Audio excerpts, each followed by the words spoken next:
Welcome to the inUpowers podcast, where we give a name and a face to emotion. We discuss the real and raw when it comes to mental and emotional health. We are here to teach you that emotions are information and behavior is a choice. We want to help you make safer connections through healthy communication by empowering you to understand what your emotions are telling you. I'm your host, Tami and Nikki. Let's get started.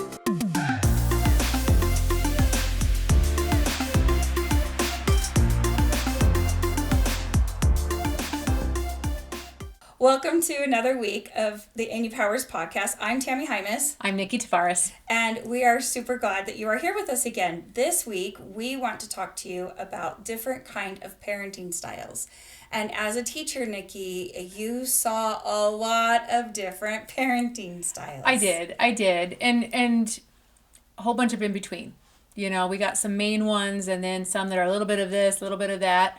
You know, I'm not saying that one is better than the other, but we just or have any some, of them are good or bad. Right. That's just, you know, there tends to be some fallout, I guess, or maybe not, because I don't want to say they're bad fallouts, but this, by having a certain parenting type, there tends to be some consequences, if you will, or some ways that you might not have thought about that are affecting you or your child. Yeah. So as she talks about a parenting style, I'll relate it to an inUpower, that a storm or a good one to kind of help make it all a little bit more relatable, because these terms are slang-ish.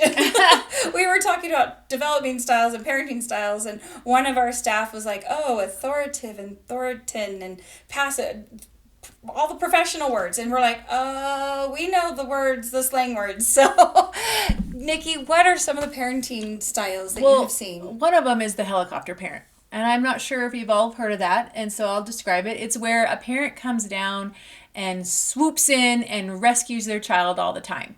So, for example, you know, PE is on Thursdays and they need to make sure they bring their PE shoes. Well, they didn't bring their PE shoes even though they were reminded at school. And so then they call you and want you to bring over their PE shoes. And so you do. You just rescued them. And unfortunately, that did not teach them about being responsible for their things. And they needed to wear tennis shoes that day or bring tennis shoes. Because PE is the same day every week. So they know. And by rescuing them, we're not teaching them to be responsible. Or they could have waited to the last minute to do a poster board report that they had. And so you go and run to the store the night before and you do most of the project for them. And you came in and rescued them and they were able to turn in their project on time. I'm a little guilty of that once.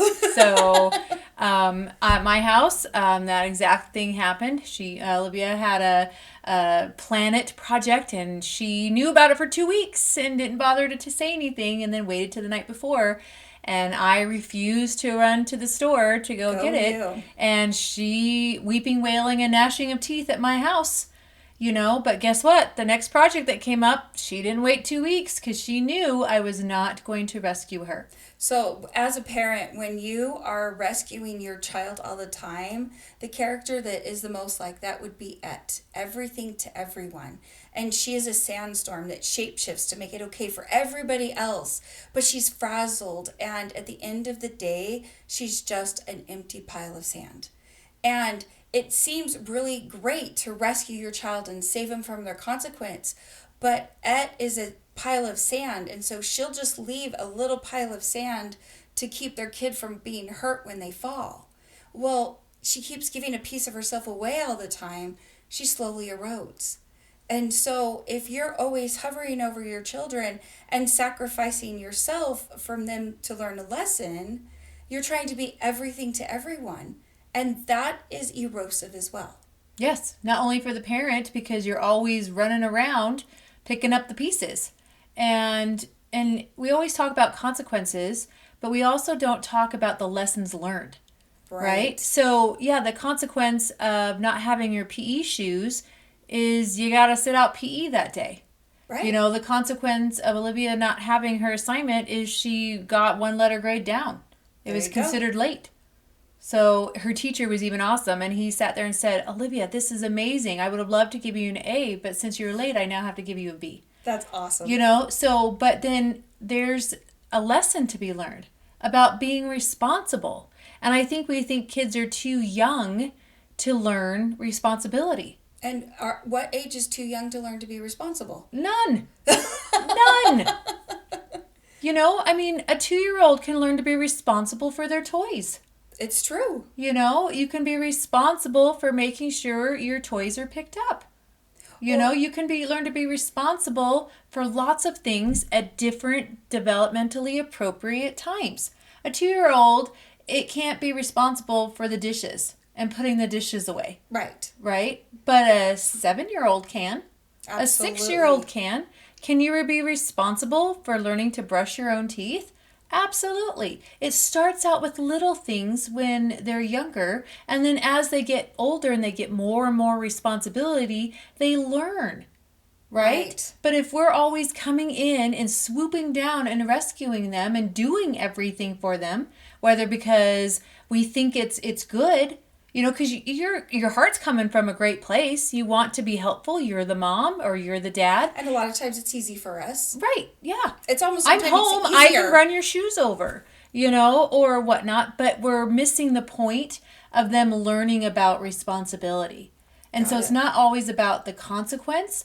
It's learning the responsibility. It's the lesson learned. It's the lessons learned. How do you think you learn the lesson about making sure you have your stuff, making sure your toys are put away, being responsible? And so as you get older and you become an adult, if you haven't learned about responsible, then you're going to have a hard time. Yeah, you are. You're going to have a hard time in the workplace. You're going to have a hard time with friends. You're going to have a hard time because if a friend can't rely on you, to follow through and do what you say, you'll lose a lot. You'll lose that friendship. If I can't rely on you to keep a secret or to tell the truth, or to take care of my things if I borrowed them to you. Exactly. And it all starts from taking care of your toys. It all starts from way back then. A child will be asked to keep a secret, and then they blurt it out. And then that friend is really upset and sad. And then they learn, I don't want my friend to feel like that. I need to make sure I don't spill secrets. Or if I lied to a friend, when I'm 9 years old, can I learn real quickly that what that does to someone when I lie? Right. Or if I lie to my parents and there's a consequence about lying, am I going to learn real quick? To not lie, and the importance of not lying and telling the truth. We can learn these lessons early. And when we like I said, when we swoop in to rescue, and I know it's coming from a good place, but think about those lessons that are being lost. And how much it actually is hurting you and them in the long run. It is. So what are some other parenting styles? Another one, depending on where you live, I know we call it the lawnmower parent, but up here in Idaho with snow, sometimes we joke, we call it the snow machine parent, because we have to, get out with the snow a lot. But a lawnmower parent clears the way for their child. So they have no idea what it means to fall down and get back up. We've made life so easy that they just coast right on through. And then the moment things get tough, oh gosh, they can't handle it. They don't know what to do to get back up. And it seems great. I'm going to make sure that things run smoothly with my kid. I want them happy. I want them content. And I'm just going to make sure that it's easy peasy lemon squeezy. Well, guess what? Again, those lessons that they have learned, actually have not learned, comes back to bite them. Yeah. Because you don't get strong lifting marshmallows, people, and so you need to fall and get back up. And when they're younger, those falls don't hurt very much. And it's a lot safer space. It's a lot safer space. But what happens when they get older and it's not a safer place and they don't know how to handle the rigor or how to handle getting back up when they fail? They lose jobs. Yes. They lose their freedoms. Yes. And we think that we're doing them a favor by making things easy when they're young because they're just little. Come on, they can't handle getting back up. Yes, they can. And they need to. And how do you expect them to get stronger and know how to deal with getting back up if they don't start when they're younger? Again, when it's in a safe place. when they have loved ones there to help them back up and to give them a hug and dust off those knees and say, you've got this. If they don't know what it's like to lose, how are they going to get back up? Because this whole concept of there's no losers, only winners, and everyone gets a trophy. Sorry, that's not how life works. That's not how the real world works. I mean, I even tell my students, okay, we're going to go watch the NBA game. Are there two winners at the end of the buzzer?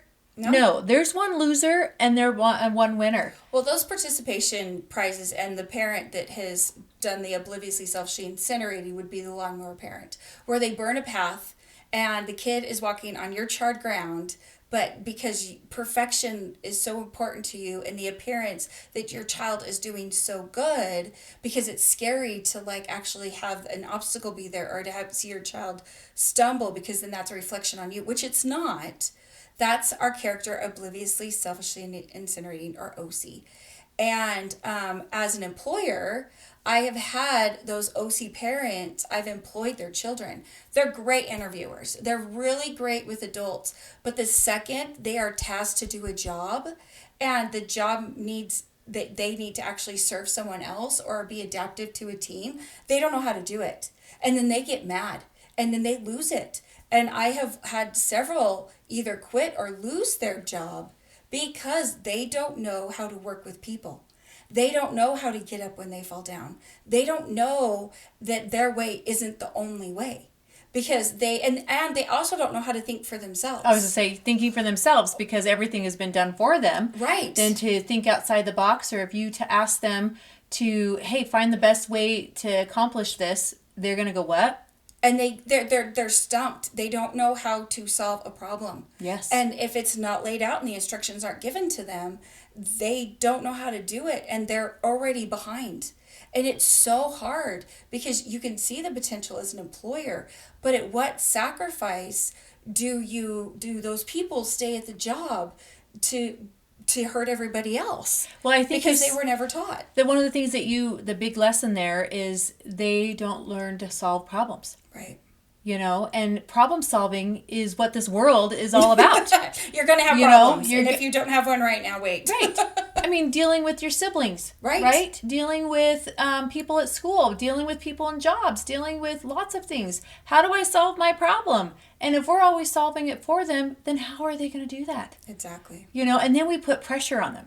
Then we put pressure on them to be perfect, because since everything has been paved and made easy, when I get to a task that's not easy, what do? I've taught 4th grade, and we learn long division in 4th grade. And that is a skill that they have not learned previously. Like, for example, adding and subtracting. You start in 1st grade, and then it gets bigger and bigger. And by 4th grade, we're doing 7-digit numbers, right? But it's not a new concept, adding and subtracting.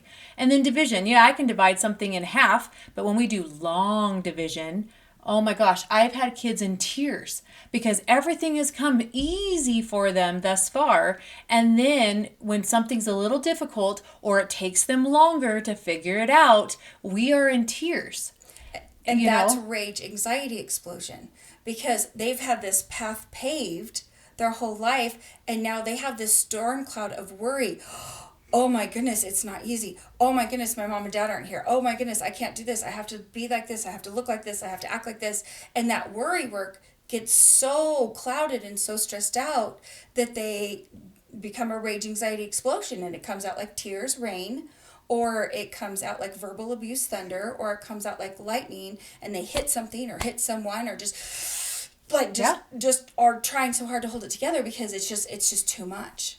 Again, it's because they didn't learn how to solve problems or how to get back up after you get knocked down.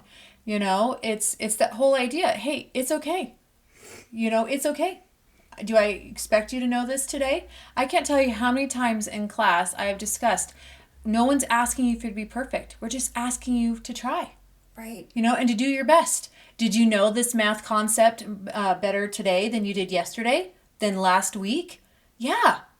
It comes with practice. The only way to get better at something is to practice. Right. And that's okay to practice. Okay. But when we sit there and pave that way and make everything easy, there's no hills, there's no bumps, there's just easy peasy lemon squeezy, then I don't know how to deal with it when it's not. And mom and dad are not going to be around all the time. No. So we as parents need to teach them in a safe environment, which is Yes. our home, and while they're growing up. Yes. Like making a bed. Hey, it may not be perfect the first time. Right. You know what? But we're going to get better. But if I make the bed for my kid every single day, first of all, they're going to come to expect you to make the bed for them every day. Yes. Second, how are they going to learn to make a bed if you do it all the time?